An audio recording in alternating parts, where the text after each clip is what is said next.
You may have lived beside birds your whole life and never noticed the strangest part. Every morning there are robins on the lawn, house finches at the feeder, sparrows under the porch rail, mourning doves on the driveway, a cardinal flashing red near the shrubs, a chickadee tapping through the oak branches outside the kitchen window. Year after year, they are everywhere. On fences, on wires, on sidewalks, in grocery store parking lots, in the quiet trees along a suburban street. And yet, most people can count on one hand how many dead birds they have actually seen. That does not match the numbers in our heads. Birds are small, fragile, always moving through cold nights, storms, windows, predators, hunger, old age. They disappear every day. So, where are they?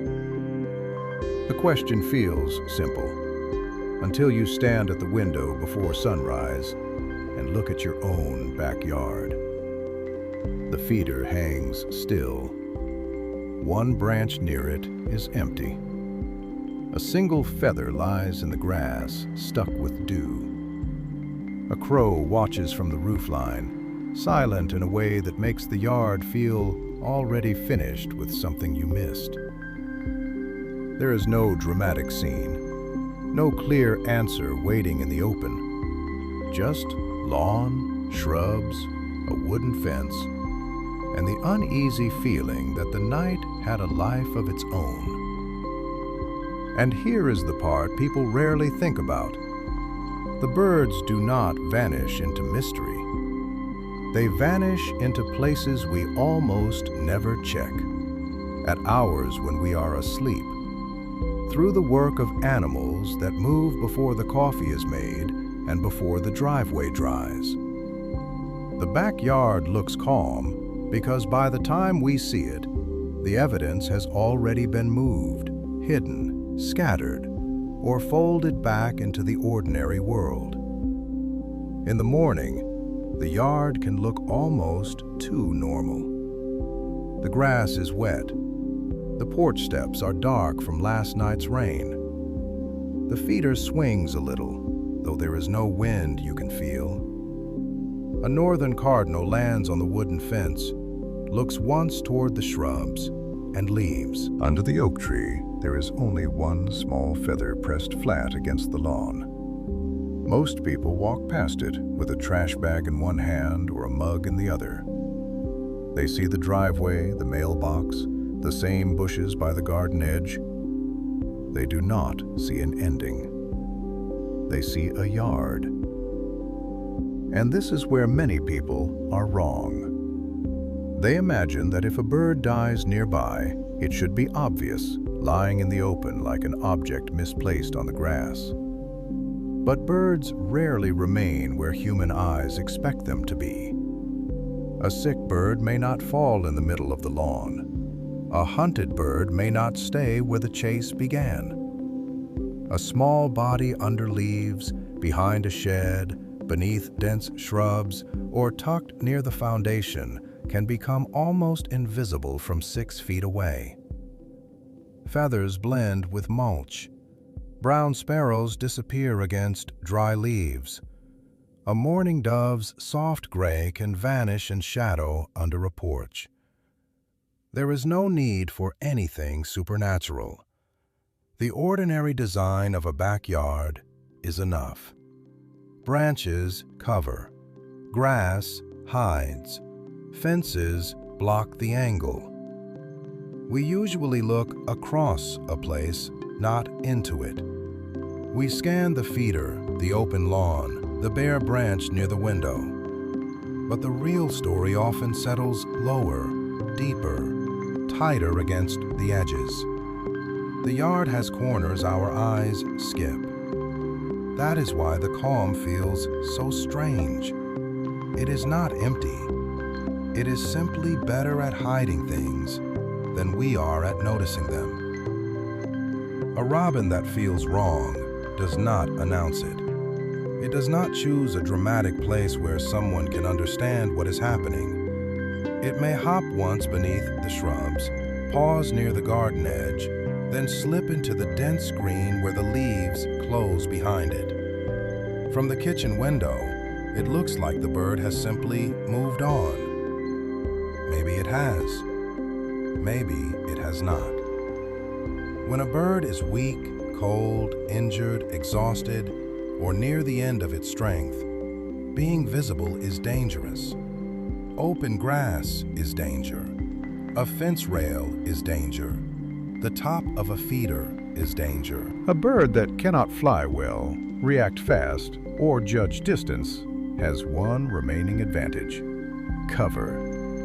So it goes where eyes and claws have a harder time following. Into tall grass behind the garage, under a porch step, inside thick azalea or holly, beneath low branches at the fence line, into a gap below the roof edge, or the shaded pocket where leaves pile against a wall. It is not a human plan. The bird is not thinking in words. It is following the old pressure that keeps small animals alive. Hide when you are vulnerable. This looks peaceful only from outside. In those final hours, a chickadee may sit deep in the branches and barely move. A house finch may tuck itself close to a beam under the porch. A sparrow may press into ivy near the driveway, where no one looks unless something smells wrong or the dog pulls toward it. There is one detail almost nobody notices. The places birds choose when they are in trouble are the same places homeowners ignore. We trim the front hedge, sweep the steps, fill the feeder, glance at the lawn. But we do not push our faces into the dark center of a shrub. That is where many disappear from our world. Even when a bird ends up in the open does not stay open for long. A quiet suburban yard after midnight is not empty. It only belongs to different traffic. A cat crosses the lawn before sunrise, low and quick, then stops near the feeder pole.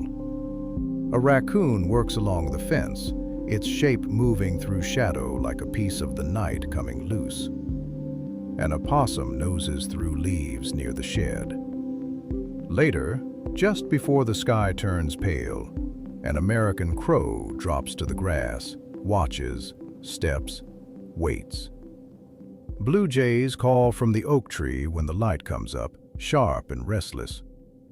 To a person standing there at 7 in the morning, nothing much has happened. To the yard, several visitors have already passed through. This is why traces can vanish so fast. Nature does not leave small remains in place for our convenience. It reuses them. Carrion feeders, scavenging mammals, insects, and weather all change the scene quickly, often before a human has opened the curtains. The process does not need to look harsh to be real. A feather shifts in the wind. Rain presses signs into the soil. Ants find what we do not. A crow carries away what it can. A fox may pass through the edge of the yard and leave no clear mark on the grass. By breakfast, there may be only a few scattered feathers under the oak tree, or nothing at all. But the strangest part starts later, when the ordinary birds return. The sparrows feed again. A mourning dove walks the driveway with its slow, careful steps.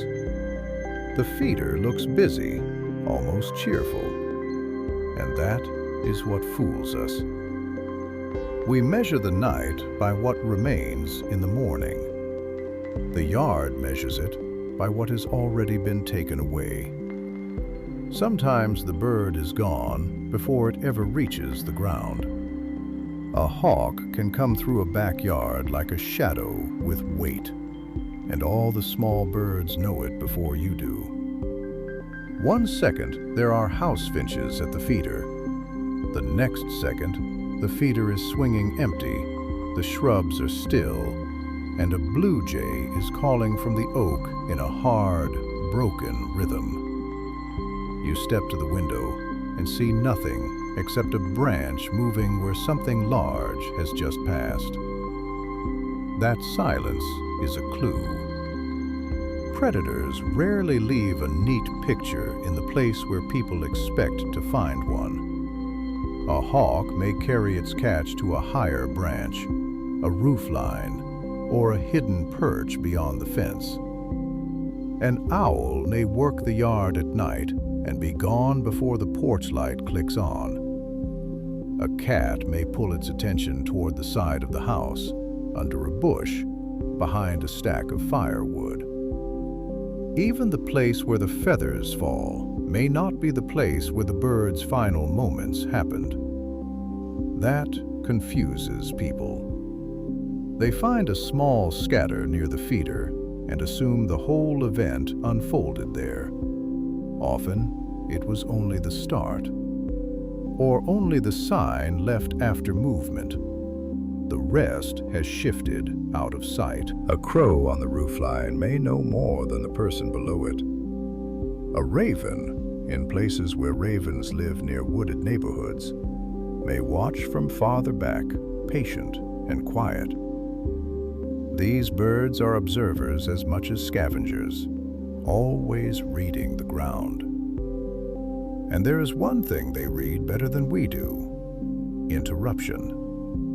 A sudden empty feeder, a missing robin, a patch of feathers near the wooden fence, other birds refusing to land. The scene does not explain itself. It gives fragments. The predator has already taken the main story somewhere private. To see what really happened, a person would have to be almost impossibly on time. Not 10 minutes later, not after the rain, not after the leaf blower, not after the neighbor's cat crossed the yard, not after the crows came down from the roofline. The window of seeing is narrow, and most of us miss it because we live by human hours. We sleep through the coldest part of the night. We wake after the first movement has already passed. We look outside when the coffee is ready, when the sun has made the lawn harmless again. But the yard's most revealing hours are before that. A robin may disappear into the dense bushes at dusk. A chickadee may fail to return to the feeder after a hard freeze.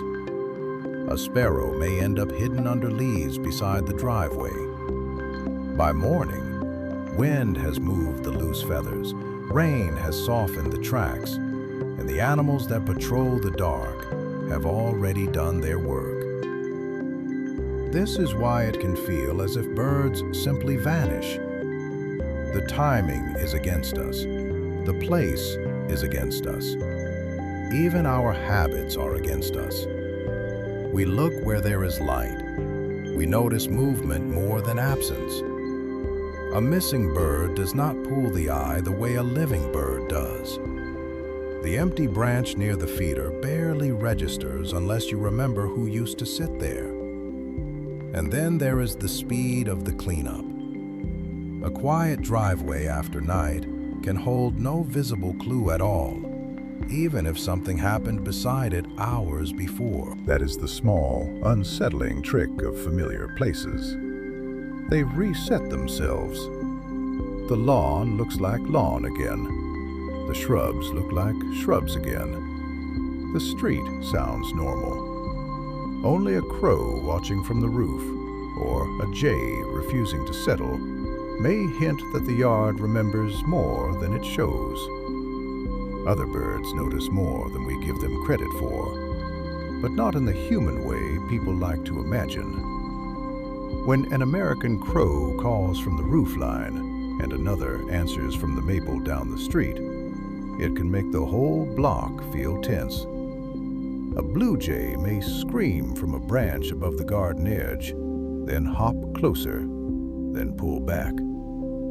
Crows, jays, and sometimes ravens in the right parts of the country can gather near a threat, scold a hawk, track a prowling cat, or return to a place where danger appeared before. They are not holding a human ceremony.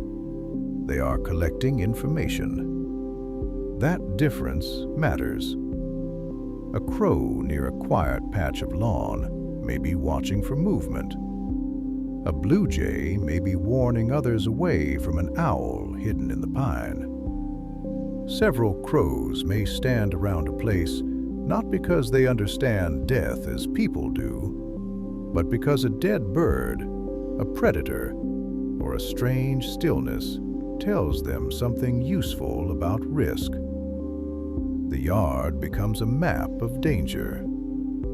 Afterward, behavior can change. Sparrows may avoid the feeder for a while. House finches may land higher in the shrubs before coming down. A cardinal may pause longer on the fence, turning its head toward the same dark corner under the porch. This looks ordinary, only if you are not paying attention. Birds survive by noticing patterns. Where the cat crosses before sunrise, which bush hid the hawk? Which window reflects sky? Which feeder leaves them exposed? There is one detail people almost never connect. Sometimes the sign of disappearance is not what lies on the ground. It is what the living birds refuse to do afterward. A feeder that should be busy stays empty. A branch that was safe yesterday is avoided today. The warning has moved into behavior, so the answer is plainer than the feeling it gives us. Dead birds do not disappear by magic. Most are hidden before we ever have a chance to see them. Some move into cover when they are weak, following the instinct to stay out of sight. Some are found quickly by hawks, owls, cats, foxes, raccoons, opossums, crows, insects, and all the quiet workers of a yard that never really sleeps. Some leave only a feather on the lawn, a bare branch near the feeder, a sudden hush under the oak tree, or a blue jay calling too sharply from the fence line. By the time a person opens the back door, the scene has already changed. That is what makes an ordinary American backyard feel stranger once you notice it. The porch, the driveway, the shrubs by the kitchen window, the wooden fence, the feeder you fill every morning. They are not just decoration around your life. They are places where small dramas start and finish while you are looking somewhere else. The birds we see are only the visible part of a much larger pattern. The rest happens in shadow, in cover, in the hours before sunrise, and in the quick decisions of animals trying to survive. Maybe tomorrow morning the yard will look calm again. A mourning dove will step across the driveway. A cardinal will land near the feeder. A chickadee will flick through the oak leaves as if nothing has changed. But now you know to look twice at the empty branch, the dark shrub, the feather caught in wet grass. If you want more quiet backyard mysteries like this, subscribe, leave a like, and press the bell so you do not miss the next story hiding in plain sight.